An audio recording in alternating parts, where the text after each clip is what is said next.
The Fallout series has managed to gather a large number of fans that have enjoyed its addictive gameplay throughout the years. Now, of course, the Fallout that we've been seeing as of recent years is very different from the initial Fallout releases, such as Fallout 1 and 2. Many don't remember that Interplay actually attempted to bring their popular IP to the MMO genre of gaming. And so in today's video, we'll be discussing Fallout Online. Fallout Online was being published by Interplay and developed by Masthead Studios, with members of the Interplay team providing creative control and design. Chris Taylor and Marco Green, two of the creators of the original Fallout, were among the developers. Jason Anderson, one of the other makers of Fallout, was also involved with the project between 2007 and 2009. Interplay's rights to developing and publishing this game have been the subject to a legal dispute between Bethesda Works, the current owners of the Fallout franchise, and Interplay. An out-of-court settlement was reached in January of 2012 in which Bethesda received full rights of the Fallout Online game for $2 million. According to Interplay, they had created a large and multi-part game world meta puzzle. This meta puzzle was to include the puzzle structure, code system, and planned locations, which is designed to support cooperation and competition among its players. Interplay claimed it had mapped out about 65,500 square miles of terrain which had textures with objects and characters implemented. The initial starting zones for each player character race have also been designed, making it so that each character of a different race has a different story to start with. Computer models for many types of creatures have been designed for the 3D geometry, and textures created for some of the NPCs have also been created to live in the game. Fallout Online's combat, leveling, and character development, as well as item crafting skills, have also been written and tested. Interplay has also revealed that it has created player-run towns, guild centers, and social centers for players to interact in. This game was given the production name Project V13. In November 2006, Interplay, headed by Herb Cain, filed a Form 8K filing to the United States Securities and Exchange Commission regarding a potential Fallout massively multiplayer online game.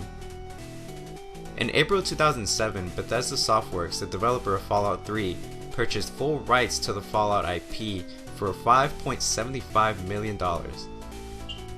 While Bethesda now owns the rights to the Fallout MMO IP as well, clauses in the purchase agreement allowed Interplay the rights to license the rights to the development of this MMO.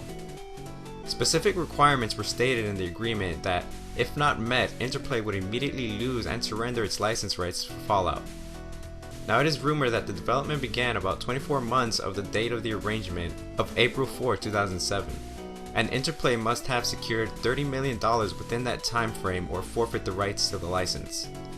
Interplay would furthermore need to launch the MMO within 4 years of the beginning of its development and pay Bethesda 12% of sales and subscription fees for the use of the IP. In November 2007, Interplay reopened in-house development and hired Fallout developers Jason D. Anderson as creative director for an unannounced MMO. Given the aforementioned facts, it is most likely that the game Anderson was working on is Interplay's Fallout MMO, given that he was the contact name of Interplay's job appliance and that Fallout was referred in the job requirements. In March 2009, Anderson left Interplay and joined Exile Entertainment though. On April 2, 2009, Interplay announced a binding letter of intent with Masthead Studios, a Bulgarian-based developer, to fund the development of the game, which was known as Project V13. On June 15, 2010, the game was officially announced as Fallout Online. The game was planned to use Masthead's Earthrise engine used on Masthead's first game, Earthrise. Now let's get to why this game was never released. On April 15, 2009, Bethesda Softworks announced a move to revoke the Fallout MMO license. Interplay received notice from Bethesda that it intended to terminate the trademark license agreement, claiming that Interplay was in breach of the agreement for failure to commence full-scale development by April 4, 2009, and to secure certain fundings for the game. Interplay disputed these claims, and on July 15, 2009, Project V13 developer Chris Taylor posted a reply on the Interplay website Project V13 forum thread refuting the claims that Interplay lost the rights to the Fallout MMO. On September 8, 2009, Bethesda filed a copyright infringement lawsuit against Interplay in the Maryland District Court.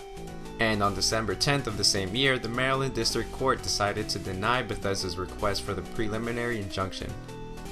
Interplay was therefore able to continue development on the project until the case is finished.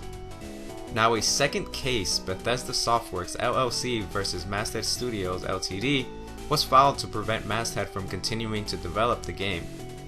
They confirmed work had ceased as of May of 2011, and their work did not involve any use of the Fallout trademark or copyrights. And on January 10th, 2012, the Fallout MMO rights were restored to Bethesda Softworks as part of a settlement agreement. Project V13 is still promoted on the Interplay website for most of the year, but with no word on its current status until December 20th, 2012, when it was officially confirmed to be cancelled in favor of a new project by the same name. Now some fans say that it was better to leave the Fallout franchise the way it is, and that making an MMO of the game would have not been a good idea. Let us know what you guys think. And that's gonna be it for this video. Check out some of our other videos if you'd like by clicking the annotations on the screen, and I'll see you all next time.